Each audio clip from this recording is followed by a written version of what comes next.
I'll just come out and say it straight. I have a problem with rage. I love it as a concept, but as a mechanic, I feel that it falls a little short of the mark. Conceptually, I love what it brings, especially to Aaron characters who have to worry about losing control. The Book of Auspices present it as an integral and dramatic part of playing as one. I like how it's meant to be used strategically to gain the upper hand in battle. I like how it helps make character and players alike feel strong. What I don't like is how it removes a player's agency. I don't like how it's tied to shapeshifting. How in some versions and some rulings one can't even shift when they're out of rage, and this must always keep at least one point to prevent reverting back to breed form. I think a lot of that stems from the way it's handled mechanically, as opposed to how it is described conceptually. Think about it this way. The last part of the mood rite is called the revel. It's the part of the evening where werewolves go out, filled with rage, to strike back against the worm. I mean, that's cool, right? That's flavorful. Kinfolks know better than to hang around the sept during that part of the mood because they know it's just too dangerous to be near werewolves then. But what makes the revel especially dangerous? The stories and song. It's the part of the mood rite that precedes it. It lasts for hours and is described as the phase during which the Garou rile themselves up. They listen to glorious stories meant to psych them.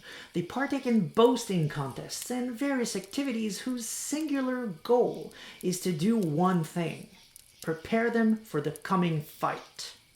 In other words, it fills them up with rage. The implication being that gaining rage requires time and effort. That they don't walk around with their rage tank full all the time, else they'd be in revel mode constantly. And if you look at this system, it agrees with that notion too. The mechanics themselves, what they're explaining is that once a night you can howl at the moon to get your rage back, or something need to piss you off in order to gain some rage, right? But that's not really how the game is actually played, is it? See, rage does not go back down to zero over time. And there are no mechanics or incentive to cool down. Your character gets angry once and just stays pissed forever. That is, unless a strong enough enemy forces them to spend rage. But the next day, just howl at the moon again to fill that tank right back up. Why would you risk being caught rageless? So, I propose we switch it around. Let werewolves cool down. Always assume that rage is empty in the morning. This lets characters be safe to be around kinfolk and humans alike most of the time. You know, like you'd expect some tribes like the Glass Walker to be able to do. That is, unless you take steps to drop down your defenses, loosen your grip, and slowly give control over to your primal urges. Not tempting the beast like vampires do, but unleashing it. On purpose. And just like that, we get werewolves who need to psych themselves up before a fight. You know, the entire point of the stories and song and the revel. To clarify, I'm not necessarily saying let's use V5's hunger system. I'm saying let's create one with an approach that makes gaining rage the player's choice. The player decides how much they want to risk gaining based on how much danger they think they're in. Let's say the pack plans to strike in the afternoon, but you, as a class walker, have an important meeting after that. Should you reschedule or take the risk of losing it in the middle of all of those humans? Do you have time to cool down after the battle? If so, how do you regain control?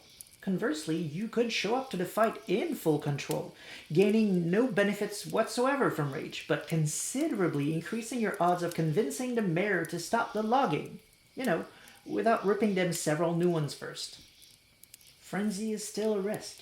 You can still feel dangerous and powerful. It's still strategic, but it gives you some agency, and, I think, it's more in line with the setting's description. On a related note, Out of all the auspices, thematically, Arons really are the only ones who struggle with it constantly.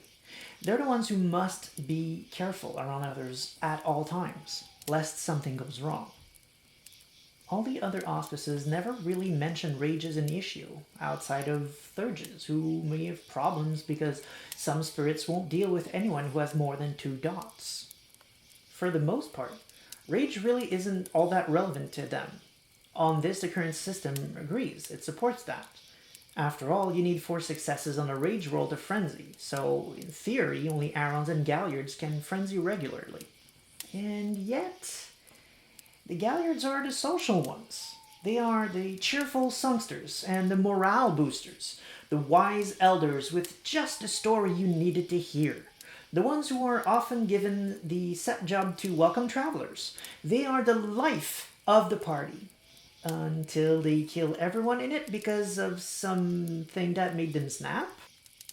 I know that in their cases, rage is meant to represent their passion, but, well, it's not what rage does, unless you mean a passion for ripping people apart. Philoducks are fairly social too.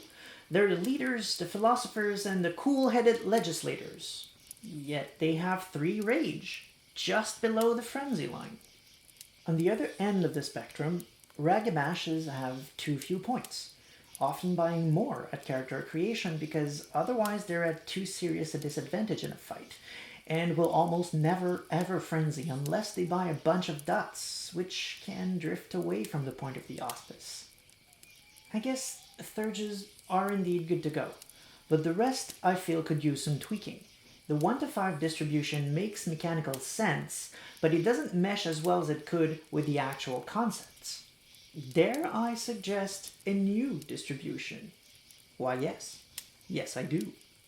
I would say Ragabash and Thurges both at 2 dots. Enough to use it, but not enough to bother spirits. Philodox and Galliards both at 3 dots. Balanced, but passionate when needed. And Around skip a beat, jumping to 5 where they already are. Okay, but Yoden, you said rage should start at 0, so what would those numbers even mean then? Good point, Sepmates. Those numbers only make sense if we don't apply my earlier suggestion. If we do it, then I think auspices should influence how fast it rises. Slow for Ragabash and Thurges, balanced for Philodux and Galliard, and frickin' frightening for Arons. It is undeniable that rage and violence are a core aspect of the Werewolf the Apocalypse experience. Yes, it has monsters. Yes, it asks you to fight against corruption. Yes, it has blood and gore. Yes, it has war. It also, as Children of Gaia, Stargazers, Gurul, Philodox, Thurges, and Ragabash, and Umbral Blades, and dozens of pretty chill spiritual patrons. This is a game that has some of the most beautiful art, like the one with Antonine Teardrop meditating in a perfect form under a waterfall.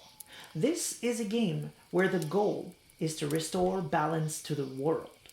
Rage is the central theme, one that is explored in its entire spectrum within the books, both the gory and the serene. Yet, we rarely see the other side of it explained or presented. How many times have you heard the sentence, "When will you rage?" As a result, the view that many have of this game is limited to just some jacked up Krynos ripping things to shred. And that same image is often the reason why many refuse to give the game the time of day, preventing new potential fans from seeing the incredible philosophical, spiritual, and yes, even peaceful depth it also has. I don't expect this to happen, but I do hope the new edition comes with a shift in that perspective, so it can be more apparent that it's a game about terribly flawed heroes doing the impossible daily against crushing odds. It's a game about primal beauty opposed by the disgusting, about moments of simple life, of raw happiness, balanced by brutal outbursts of rage, glory, and gore. It's a game about how only by standing together as a pack can we hope to succeed. So I leave you with this question. No, not when will you rage. Of course you will rage, sooner or later. The ugliness of the world will drive you to bathe your claws into your enemy's entrails. That's just a given. No. I ask you, when will you howl? When will you join your voice to those of your brothers and sisters to deny the darkness, rebelliously roaring no at the face of evil, and unite together to combat the worm wherever it dwells and wherever it breeds? Because that is what the game is about. So, when will you howl?